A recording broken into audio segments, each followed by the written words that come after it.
For years, we've been talking about the failures and the struggles and the misfires when it comes to Disney all across the board. Whether it's their theme parks that are losing ground to Universal, whether it's the box office, which has lost hundreds of millions of dollars on their way to $1 billion just in the past year, or of course, whether it's their streaming service, which is hemorrhaging billions of dollars every single year. And it was always the same excuse. Oh, well, COVID. Audiences are different after COVID. That really affected a lot of things. Oh, well, the fight with the state of Florida, blah, blah, blah. Now no one can deny the trouble that Disney's in. After a miserable 2022 where their stock lost nearly half of its value for shareholders, 2023 is off to a terrible start. We talked about it. Nearly $900 million lost on their recent releases, and that is only going to get worse once the full totality of Indiana Jones and the Dial of Destiny is realized. And now, even the mainstream, even places like Variety are telling you that this is the new normal. This is Disney's struggle right now. Disney's harsh new reality, costly film flops, creative struggles, and a shrinking global box office. We're talking about Marvel flops. We're talking about Lucasfilm flops. We're talking about Pixar and animated flops. Everything you could possibly imagine going wrong in the box office has gone wrong, including their live-action remakes. Little Mermaid. Things have been really quiet about Little Mermaid recently, haven't they? Like I said weeks ago, it's probably going to end up around that $600 million range. And this is a movie that needed $750, maybe even $800 million just to break even, with a $250 million budget, $150 million marketing budget. What they're spending on these things is astronomical. It is not sustainable when you're not getting these type of box office returns. And now, even though this article is continuing to try to make some excuses, there's no real denying that Disney's in trouble. For the past decade, Disney's been the Teflon movie studio, remarkably adept with withstanding the tectonic changes impacting the film industry, and well fortified by its arsenal of key properties like Marvel, Lucasfilm, and Pixar. But this year, the long-reigning titan of the box office has shown cracks as 4 of its biggest releases have struggled in theaters.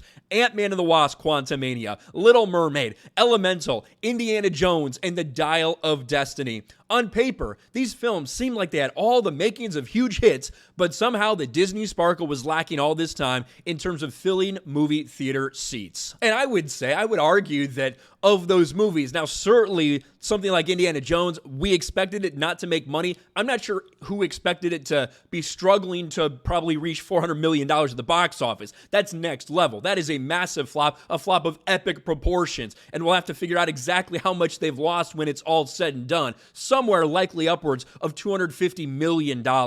But if you've been paying attention, you've been watching the trends, it's not surprising. Look what we saw last year with the flops of Lightyear and Strange World. The chinks were in the armor, it was obvious to see, and spending was getting out of control. And now we are where we are. They talk about how Guardians is probably going to be the highest grossing Disney movie this year. The first time in a long ass time that I haven't hit $1 billion movie at the box office when you don't count COVID, the 2 COVID years that were really highly affected, 2020 and 2021. But even so, even with all this known, even with all these people being forced to admit that these type of budgets, these massive $250, $300 million budgets, like we heard, Multiverse of Madness was way over budget too. These things are not sustainable when you're getting the results they're getting. You still have some people trying to spin things. You still have some people trying to say, well, even with these misfires, they're still the leader at the box office this year. Yeah, Disney movies have got $3.4 billion worldwide from theaters, from the box office.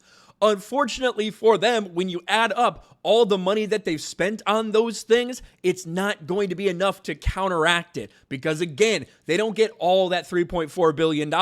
You got a lot of that that's going to these international places, the international box office, the domestic box office. The theaters get their cut. And Disney has spent way too much money to be profitable based on what they've put out this year. We know what the mainstream does. We know they tend to protect Disney at every single opportunity. You're seeing plenty of that, even in this article, admitting the failures, even in this article, admitting where they've gone wrong, admitting the massive budgets, admitting the huge losses for them. They're still trying to make excuses about, well, the economy and, well, COVID, and, well, they're still the highest at the box office. They are, but unfortunately, something like Universal, they have spent far less at the box office making their movies for a decent return as well. So at the end of the day, they're going to look at something and be much more profitable than what Disney has going on for them, at least so far throughout this year. Disney is bleeding, and it is not over. We've seen them try to fire thousands of people. We've seen them try to cut costs all around, but that is not enough.